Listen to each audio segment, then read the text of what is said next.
You're watching ChillyBoy Productions. I'm Larry ChillyBoy Chilson, and this is my review for Wake Up Dead Man, a Knives Out mystery. Now, before we get into this review, make sure to go ahead and click that subscribe button down below so that you can chill with me on each and every one of my latest videos.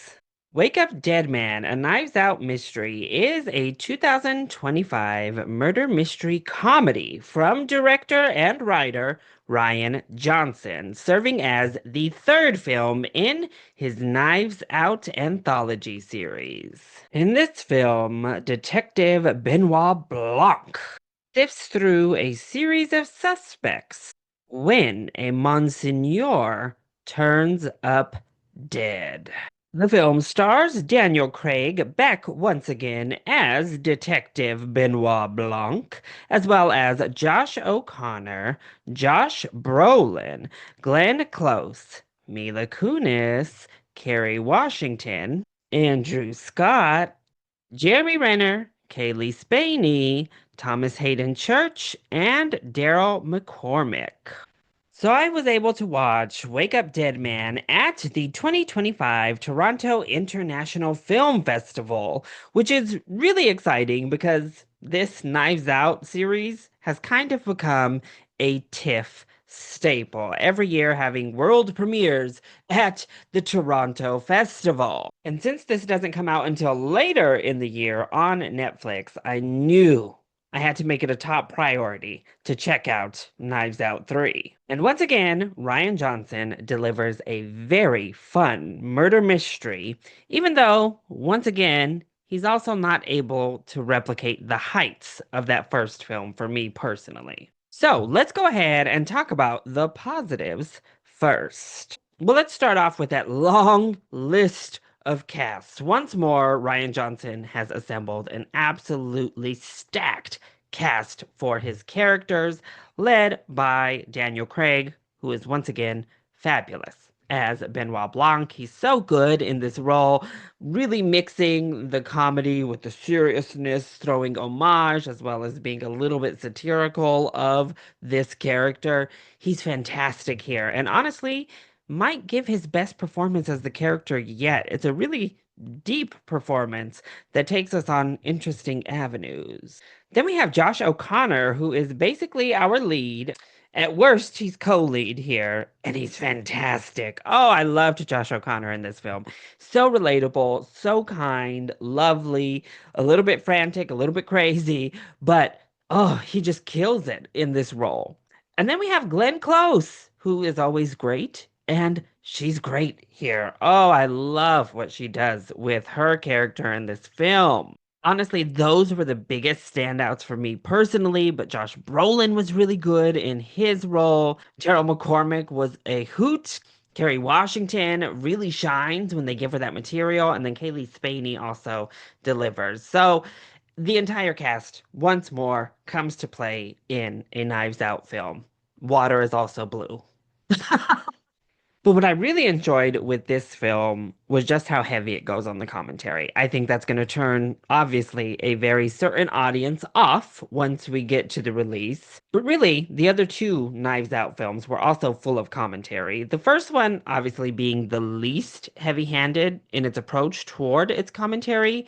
This third one is decidedly the most heavy-handed in its approach toward commentary, which is saying something because Glass Onion was pretty forward with the message it was telling you. However, we're tackling cultism here. We're tackling how easy it is to fall into the current political landscape we've fallen into, a direct commentary on this cultist version of politics we find ourselves engulfed in currently. But it also touches on religion, and the religious aspect is actually one of the biggest positives for me because it actually does a really nice job of playing both sides of religion, not necessarily the actual belief itself. However, it shows why a lot of people obviously have a very cynical relationship with religion, but it also shows the heavy benefit and kindness being shown towards believers and why they choose to believe, and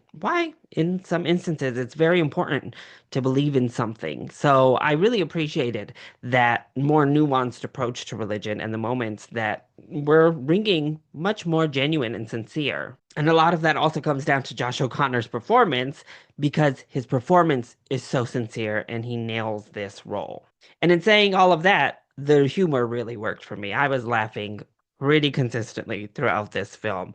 I think it stands right up there with the other two and delivers when it comes to the comedy. The cinematography looks great. I think the score is also quite nice in this one. Certainly not going to be one of my favorite scores of the year, but it does what it needs to do. So then, what doesn't work so well when it comes to Wake Up Dead Man, a Knives Out mystery? Well, for me, the mystery aspect is the weakest part of this film. And what I think is happening with Knives Out in general is the first one was really fun, who done it, putting it all together, the pieces falling into place.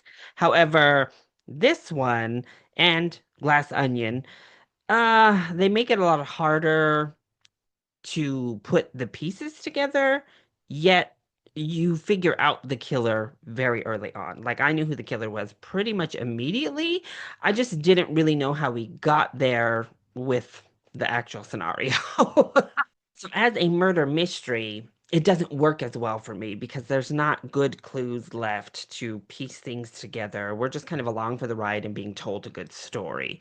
And I wish we were actually a part of the murder mystery aspect more. And honestly, that the murder mystery aspect of the film made a little bit more sense, was actually a little bit more cohesive because it feels kind of disjointed and super outlandish, which once again is pretty in line with Glass Onion rather than the first Knives Out film. I also think there's a really interesting conceit that Benoit Blanc makes in this film. You'll know it when you see it. Oh, I didn't love that conceit, and I didn't love the kind of message that comes along with it. So I'll just say that there. And I think we don't get enough time with any of the characters other than Josh O'Connor, Josh Brolin, and Daniel Craig's characters here. Everyone else is super, super sidelined. Now I know, these ensemble casts have been like that through all three. However, this time specifically, it really felt like they did not give the background characters anything to work with, which once again really affects the murder mystery aspect. Like Kerry Washington could have had something interesting. They give her one interesting scene. Daryl McCormick gets one funny scene out of it. He pops up funny throughout, but it's like, okay.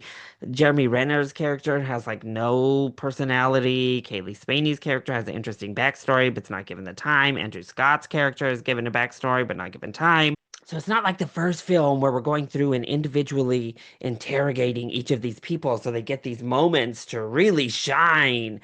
And instead, they're just kind of like background fodder and seem forgotten about for most of the film. So overall, I enjoyed Wake Up Dead Man, a Knives Out mystery. I think it's really funny. It's a real fun viewing experience, particularly with an audience. I had a great time. So thankfully, it is getting a limited theatrical release in November, or it gets dropped onto Netflix December 12th. So if you're a big Knives Out fan, I think you're going to have a great time with this one as well. So set those reminders and make sure you have Netflix open come the 12th of December. Otherwise, though, I think the first one still very clearly reigns supreme for me. But then I'd put Wake Up Dead Man above Glass Onion in my personal Knives Out rankography. I just wish we tightened up the script a little bit more and gave these people more to do, really. So that was my review for Wake Up Dead Man, a Knives Out mystery. I hope you enjoyed it. If you did, go ahead, click that like button down below and subscribe to the channel so that you are always up to date on all of my latest videos, including all of my content coming out of TIFF. Also, join in on the discussion. Are you excited for Wake Up Dead Man? And what have you thought of the Knives Out films to date? Let me know either in that comment section down below, or you can hit me up over on Twitter and Blue Sky. I love you all so much for your continued support. Mwah! Thank you for watching, and we'll see you next time. Bye.